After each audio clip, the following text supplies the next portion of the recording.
Imagine a regular morning. You stop by Starbucks and order your usual hot latte. When it's time to pay, you pull out your card, but the barista says, "Sorry, we only accept digital payments now."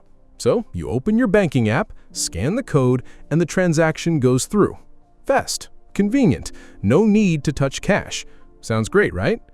But then you wonder, what if one day the system crashes or my account gets frozen? Would I even be able to buy a simple cup of coffee?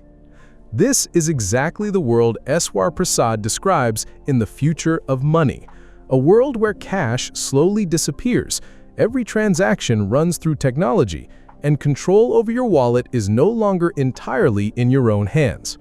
The big question is, are we stepping into a new era of financial freedom, or are we handing over the keys to someone else? If you're curious about this, hit like and subscribe. In this video, we'll explore how money is changing and how those changes could shape your future. Part 1. The decline of cash. For generations, cash was a symbol of personal freedom. When you had a few dollar bills in your wallet, you felt truly in control of your life. No banks, no internet connection, no one asking how you spent it. You handed over the bill, received your item, the transaction was simple, private, and certain.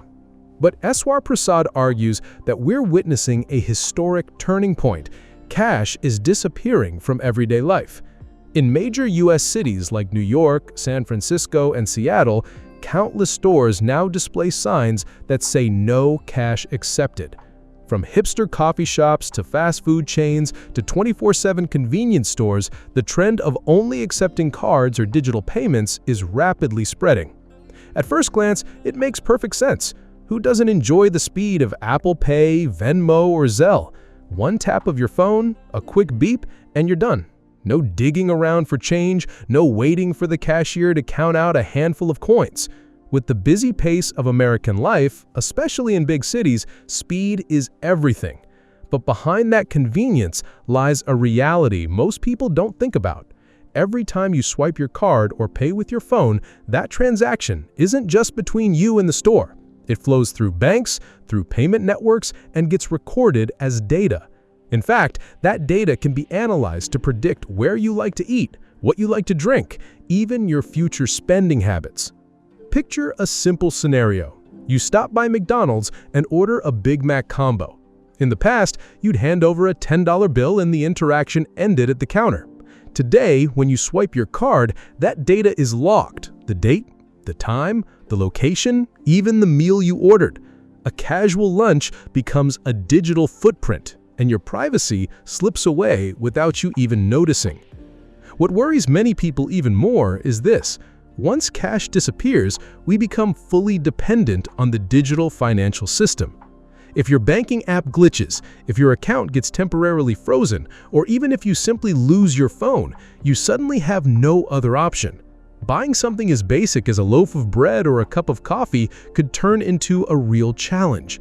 Prasad calls this shift not just a technological change, but a fundamental transformation in the relationship between people and money. Cash once represented power in the hands of the individual, but in a cashless world, that power shifts to banks, tech companies, and governments, the institutions that control the payment infrastructure. The question is, are we trading too much away just for convenience?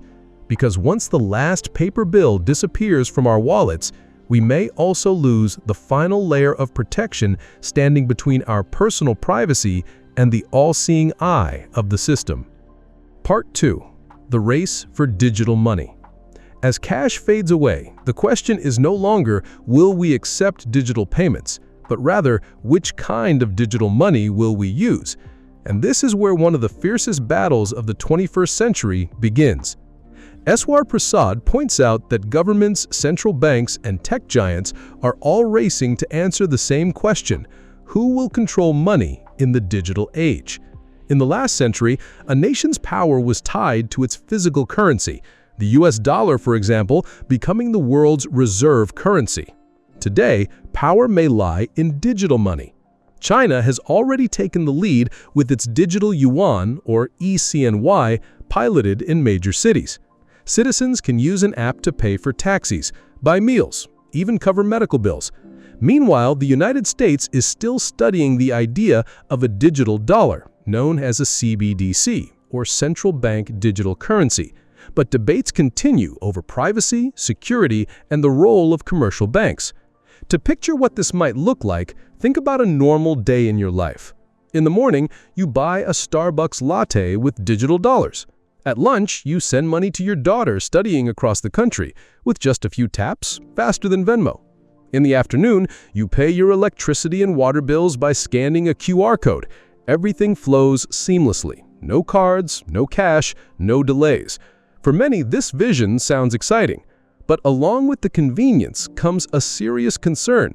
Who will control the data behind every transaction you make? If your money is issued and managed by the central bank, then in theory, the government could know how much you spend on gas, how often you eat fast food, or even which organizations you donate to.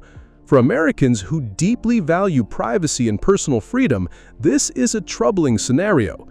And what's even more interesting is that it's not just governments vying for control, but tech companies want in as well. Facebook once introduced Libra, later renamed Diem, a global digital currency project. Though it ran into legal hurdles and was ultimately shut down, it proved one thing: digital money isn't science fiction anymore. It's the real ambition of powerful players. Prasad emphasizes that this race could redefine the global balance of power. Whichever country leads in developing and deploying digital money could gain an edge not only in economics, but also in politics and technology. And for ordinary people like us, this means within just a few years, the way we get paid, shop, save, or even plan for retirement could be completely transformed. Part 3. FinTech and the opportunity for financial inclusion. One of the most fascinating chapters in The Future of Money is where Eswar Prasad talks about FinTech, financial technology.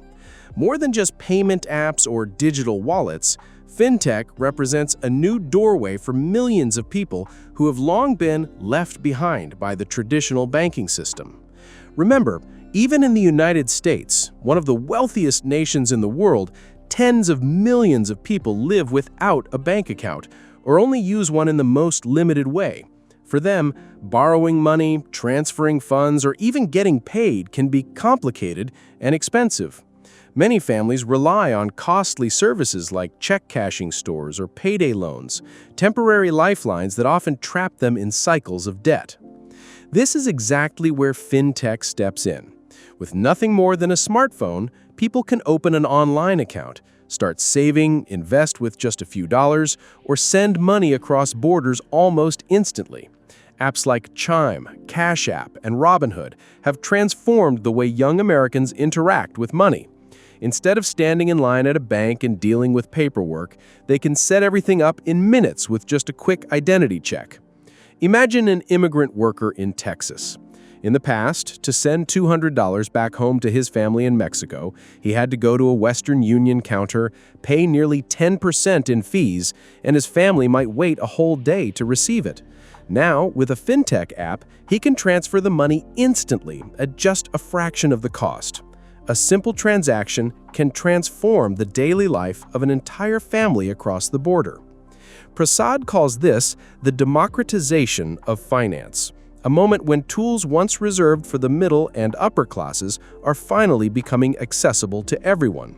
Stock investing, for example, was once tied to brokers and high fees. Today, with just a few spare dollars, a young person can buy fractional shares through an app. This doesn't just change spending habits, it changes the way a whole generation thinks about money and the future. That said, Prasad also warns, FinTech is no magic bullet without downsides. The ease of opening accounts or accessing credit can also lead many people into overspending traps. Robinhood, for instance, has been criticized for turning stock trading into something that feels like a game, leaving inexperienced investors wiped out in just a matter of days. Technology creates opportunities, but those opportunities come with responsibility and the need for knowledge. Still, one thing is undeniable. FinTech is opening new doors for millions who never had a chance to take part in the formal economy. And in the years ahead, this technology could be the key to narrowing the wealth gap and building a financial system that is fairer and more inclusive for everyone. Part 4. Cryptocurrency and blockchain, the promise and the dark side. When talking about the future of money, we can't ignore cryptocurrency and blockchain, the forces that sparked a global debate. For many people, Bitcoin, Ethereum, and thousands of other digital coins are not just investments, but symbols of freedom, a monetary system without banks, without governments, and beyond anyone's control. Eswar Prasad sees cryptocurrency as a financial revolution with two faces, the promise and the shadow. The promise lies in blockchain, the technology behind cryptocurrencies. It creates a transparent, decentralized system where every transaction is publicly recorded and verified. No more bank delays, no sky-high transfer fees, no feeling of needing permission to move your own money. With crypto, a student in New York could send funds to family in Nigeria within minutes instead of waiting days for the traditional banking system. But light always comes with shadows. Price volatility is the most obvious one. Overnight, Bitcoin's value can crash, wiping out millions of dollars in personal savings. And oftentimes those who lose the most are newcomers, the people drawn in by the promise of getting rich quick. Security is another major concern. We've witnessed countless hacks on crypto exchanges, with billions of dollars disappearing in moments. From Mt. Gox in 2014 to recent DeFi platform breaches, one truth stands out. In a world without banks or insurance to back you up, a single wrong click can erase everything you own. Imagine this. After years of saving, you decide to buy some Ethereum as a long-term investment. One day, you open your digital wallet, and your balance is zero, gone, due to a security flaw or a clever phishing scam. In the traditional banking system, you could file a claim, demand a reversal. In the blockchain world, lost is lost. There's no customer support hotline to call. Prasad emphasizes that while blockchain promises a more transparent and fair system, it also brings unprecedented challenges in regulation, security, and trust. With no ultimate authority to rely on, users must become their own bank, an empowering but heavy responsibility. On another level, cryptocurrency has also attracted bad actors. Money laundering, terrorist financing, and transactions across the dark web. These activities have only made governments more wary, tightening regulations and pushing crypto into the center of a heated debate between personal freedom and national security. In the end, blockchain and cryptocurrency stand as proof of humanity's drive for innovation, the attempt to build a decentralized financial system free from traditional power structures. But that very freedom comes with enormous risks, forcing us to ask, are we truly ready to trade safety for absolute financial freedom? Part 5. Money and Geopolitics. For decades, the US dollar has been more than just money. It has been a symbol of global power. From buying oil in the Middle East, to signing trade contracts in Asia, to holding foreign reserves in Africa, the dollar has served as the common language of the global economy. In other words, when the entire world transacts in dollars, America holds a massive strategic advantage: the ability to influence global trade and financial flows with a single monetary policy. But in the digital age, that order is starting to shake. Countries tired of depending on the dollar are working to build new payment systems. China has rolled out its digital yuan with the ambition of making it a cross-border payment tool, reducing the dollar's dominance in international trade. Russia, after facing economic sanctions, has pushed its own payment networks to avoid being cut off from systems controlled by the US and its allies. Imagine this. One day you stop at a gas station in the US, and instead of hearing about oil contracts tied to the petrodollar as always, you learned that major oil deals around the world are now being settled in digital yuan, or in a new multinational digital currency. That would mean the dollar's role and America's economic power would no longer be as untouchable as it once was. Eswar Prasad points out that money itself is a geopolitical weapon.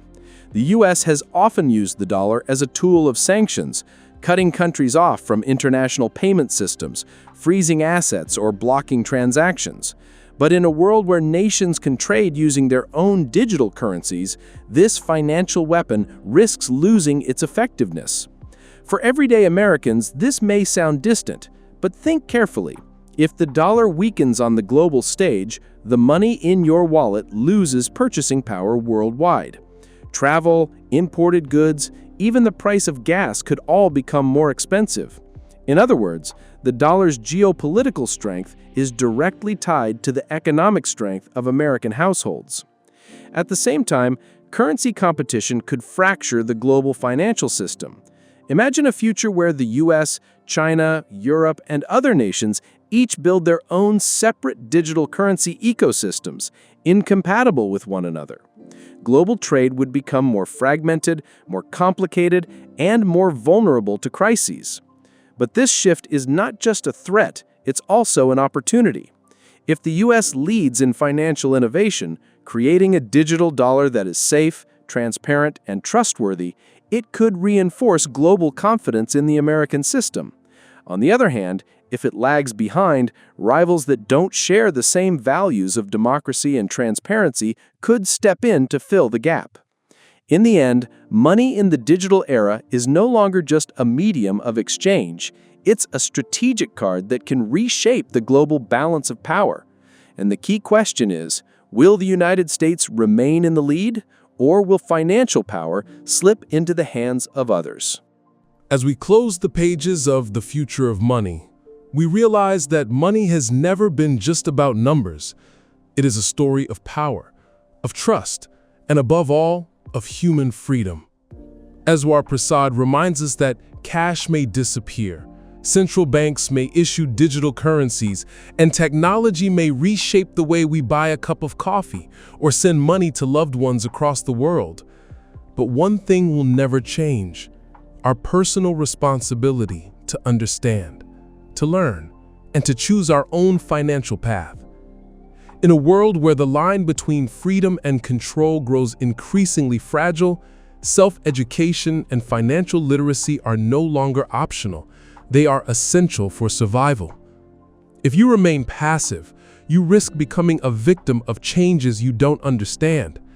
But if you take charge and keep learning, you can turn an uncertain future into an opportunity to protect your freedom, build lasting prosperity, and pass on a strong legacy to the next generation. So the final question for you is this: will you let money control your life, or will you learn to control it, starting with the decision to educate yourself today? If this video gave you a fresh perspective, hit the like button to show your support, and subscribe to keep joining me on this journey through books that reshape the way we think, expand our freedom, and build sustainable wealth. Because understanding money doesn't just help you live better today, it helps you rewrite your future.